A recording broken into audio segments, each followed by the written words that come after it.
ಬರ ರಾಜ್ಯದೆಲ್ಲೆಡೆ ತಾಂಡವವಾಡ್ತಾ ಇದೆ. ಬಯಲು ಸೀಮೆ ಮಲೆನಾಡ ಪಕ್ಕದಲ್ಲೇ ಇರುವಂತಹ ಹಾಸನ ಜಿಲ್ಲೆಯಲ್ಲೂ ಕೂಡ ಬರ ತಾಂಡವವಾಡ್ತಾ ಇದೆ.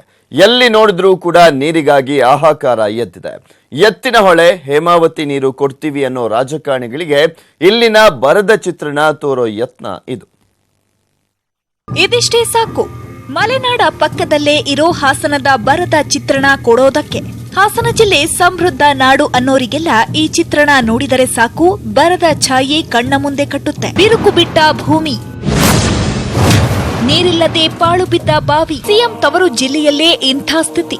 ಬರಪೀಡಿತ ತಾಲೂಕುಗಳೆಂದು ಘೋಷಣೆ ಮಾಡಿದ್ದರೂ ಯಾವುದೇ ಪ್ರಯೋಜನ ಆಗಿಲ್ಲ. ಇಲ್ಲಿನ ರೈತರ ಗೋಳು ಕೇಳೋರಿಲ್ಲ.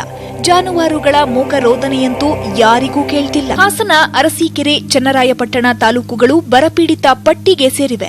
31 ಕೋಟಿ ಅನುದಾನವೂ ಬಿಡುಗಡೆಯಾಗಿದೆ. ಆದರೆ ಜಿಲ್ಲಾಡಳಿತ ಮಾತ್ರ ಹಣ ಬಿಡುಗಡೆ ಮಾಡದೆ ಬರೀ ಸಬೂಬು ಕೊಡೋ ಕೆಲಸ ಮಾಡ್ತಿದೆ. ಜಿಲ್ಲೆಯಲ್ಲಿ ಸುಮಾರು 46,796 ಹೆಕ್ಟೇರ್ ಪ್ರದೇಶದಲ್ಲಿ ನಮ್ಮ ಕೃಷಿ ಬೆಳೆಗಳು ಹಾನಿಯಾಗಿರುತ್ತೆ ಅಂತ ಸರ್ಕಾರಕ್ಕೆ ವರದಿ ಮಾಡಿದ್ದೀವಿ. ಒಟ್ಟಾರೆ ಸುಮಾರು 31 ಕೋಟಿ ರೂಗಳಿಗೆ ಬರ ಪರಿಹಾರಕ್ಕೆ ಪ್ರಸ್ತಾವನೆನ ಸಲ್ಲಿಸಿದ್ವಿ. ಬರಡು ಭೂಮಿಯಲ್ಲಿ ಒಣಗಿದ ಜೋಳ, ನೀರಿಲ್ಲದ ನಾಲೆಯಲ್ಲಿ ಬರೀ ಒಣಕಸ. ಬರದ ಬೇಗೆಯಿಂದ ಬೇಸತ್ತ ಹಾಸನ ಜಿಲ್ಲೆಯ ರೈತರು ಯಾವುದೇ ಬಿತ್ತನೆ ಮಾಡಿಲ್ಲ.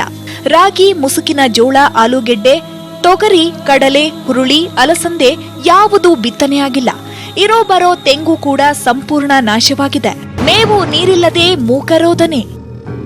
ಜನರಷ್ಟೇ ಅಲ್ಲ, ಜಾನುವಾರುಗಳು ಬರದಿಂದ ಬೆಂಡಾಗಿವೆ. ಗೋಶಾಲೆಗಳಲ್ಲೂ ಸರಿಯಾದ ನೀರು, ಮೇವು ಸಿಗ್ತಿಲ್ಲ. ಅಧಿಕಾರಿಗಳನ್ನ ಕೇಳಿದ್ರೆ ಚುನಾವಣಾ ನೀತಿ ಸಂಹಿತೆ ಅಂತ ಕುಂಟು ನೆಪ ಹೇಳ್ತಾರೆ. ನಮ್ಮ ತೋಟಗಾರಿಕೆ ನಿರ್ದೇಶಕರು ಸಭೆ ನಡೆಸಿ ತ್ವರಿತವಾಗಿ ಆದಷ್ಟು ಈ ತಿಂಗಳ ಅಂತ್ಯದೊಳಗೆ ಈ ಬಾಕಿ ಇರೋಂಥ ರೈತರಿಗೆ ಒಟ್ಟು 1,79,282 ಮರಗಳಿಗೆ ಒಟ್ಟು 7,17,00,000 ಅನುದಾನನ ತ್ವರಿತವಾಗಿ ತಲುಪಿಸುವಂಥ ಕೆಲಸ ಮಾಡಿ ಅಂತ ನಿರ್ದೇಶನ ಕೊಟ್ಟಿದ್ದಾರೆ. ಹೆಸರಿಗಷ್ಟೇ ಬರ ಪರಿಹಾರ, ಬರಗಾಲ ಅಂತ ಘೋಷಣೆ ಆಗಿದೆ ಹೊರತು ಯಾವುದೇ ರೀತಿಯ ರೈತರಿಗೆ ಇವತ್ತೂ ಒಂದು ಪೈಸಾ ಹಣ ಸಿಕ್ಕಿಲ್ಲ ಕೈಗೆ. ಅದಕ್ಕೋಸ್ಕರ ನಾವು ಈಗ ಮುಂದಿನ ದಿನಗಳಲ್ಲಿ, ಈಗ 10 ದಿನಗಳಲ್ಲೇ ಜಿಲ್ಲಾಧಿಕಾರಿ ಕಚೇರಿ ಮುಂದೆ ದೊಡ್ಡ ಮಟ್ಟದಲ್ಲಿ ಬರ ಪರಿಹಾರನ ಕೊಡಬೇಕು ಅಂತಂದೇಳಿ ನಾವು ಸತ್ಯಾಗ್ರಹ ಶುರು ಮಾಡ್ತಾ ಇದ್ದೀವಿ. ಇಡೀ ಹಾಸನ ಜಿಲ್ಲೆಯನ್ನ ಬರಗಾಲ ಆವರಿಸುತ್ತಿದ್ದು, ಪರಿಹಾರಕ್ಕಾಗಿ ರೈತ ಸಮುದಾಯ ಕಾದು ಕೂತಿದೆ. ಅಧಿಕಾರಿಗಳು ಮಾತ್ರ ನೀತಿ ಸಂಹಿತೆ ನೆಪವೊಡ್ಡಿ ನಿರ್ಲಕ್ಷ್ಯ ಮನೋಭಾವ ತಾಳಿದ್ದಾರೆ. ಡಿಎಂಜಿ ಹಳ್ಳಿ ಅಶೋಕ್, ನ್ಯೂಸ್ 18 ಕನ್ನಡ, ಹಾಸನ. ಬರಪೀಡಿತ ಜಿಲ್ಲೆ ಎಂದೇ ಶಾಶ್ವತ ಹಣೆಪಟ್ಟಿ ಹೊತ್ತಿರುವಂತಹ ಜಿಲ್ಲೆ ವಿಜಯಪುರ. ಕೆರೆಕಟ್ಟೆ, ನಾಲೆ, ಬೋರ್ವೆಲ್ ಎಲ್ಲೆಲ್ಲೂ ನೀರಿಲ್ಲ. ಟ್ಯಾಂಕರ್ಗಳಲ್ಲಿ ಬರುವಂತ ನೀರೇ ಆಧಾರ. ಅದನ್ನ ಚಿನ್ನ ಕಾಪಾಡಿಕೊಂಡಷ್ಟೇ ಟೈಟ್ ಸೆಕ್ಯೂರಿಟಿ ಇದೆ ಇಲ್ಲಿನ ನೀರಿನ ಡ್ರಮ್ಗಳಿಗೆ. ಈ ಚಿತ್ರಣ ನೋಡಿದರೆ ನಿಜಕ್ಕೂ ಈ ಜೀವನಾನೇ ಬೇಡಪ್ಪ ಅನ್ನಿಸುತ್ತೆ. ನೀರಿಗಾಗಿ ಇಷ್ಟೊಂದು ಪಾಡು ಬೀಳಬೇಕಾ ಅನ್ನೋ ಮನಸ್ಥಿತಿ ಮೂಡುತ್ತೆ. ಪಕ್ಕದಲ್ಲಿ ದೊಡ್ಡ ಡ್ಯಾಂ, ಹನಿ ನೀರಿಗೆ ತತ್ವಾರ. ಭೀಕರ ಬರ, ಹನಿ ನೀರಿಗಾಗಿ ಕಾಯೋ ಸ್ಥಿತಿ. ಅಂದಹಾಗೆ ವಿಜಯಪುರ ಜಿಲ್ಲೆಗೆ ಬ್ರಿಟಿಷರ ಕಾಲದಿಂದಲೂ ಬರದ ಬವಣೆ ತಪ್ಪಿಲ್ಲ.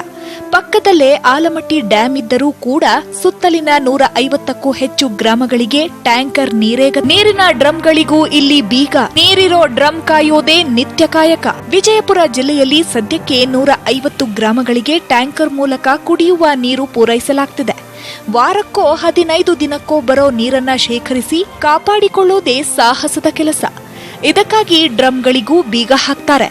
ಅದನ್ನ ಕಾಯೋ ದುಸ್ಥಿತಿ. ಹನಿ ನೀರು ಕೇಳ್ತಿದೆ ಚಿಗುರೊಡೆದ ತೊಗರಿ.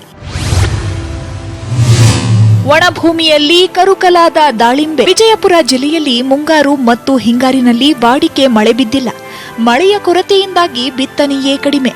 ಅಂಥದ್ರಲ್ಲೂ ಬಿತ್ತನೆ ಮಾಡಿರೋ ತೊಗರಿ, ಬೆಳೆದ ದಾಳಿಂಬೆ ಬೆಳೆ ಉಳಿಸಿಕೊಳ್ಳೋದೇ ರೈತರಿಗೆ ದೊಡ್ಡ ತಲೆಬಿಸಿ.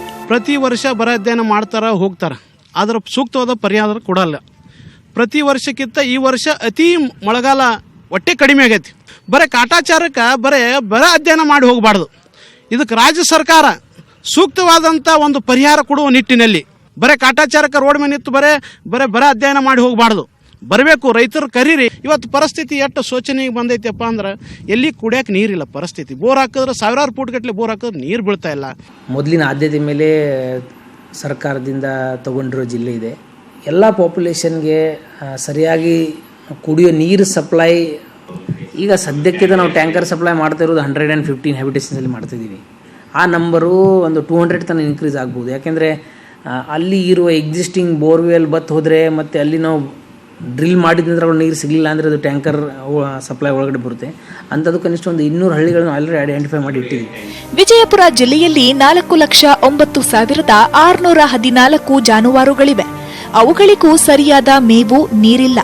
20 ವಾರಗಳಿಗೆ ಸಾಕಾಗುವಷ್ಟು ಮೇವು ಸಂಗ್ರಹಕ್ಕೆ ಜಿಲ್ಲಾಡಳಿತ ಸಿದ್ಧತೆ ಮಾಡಿಕೊಂಡಿದೆ.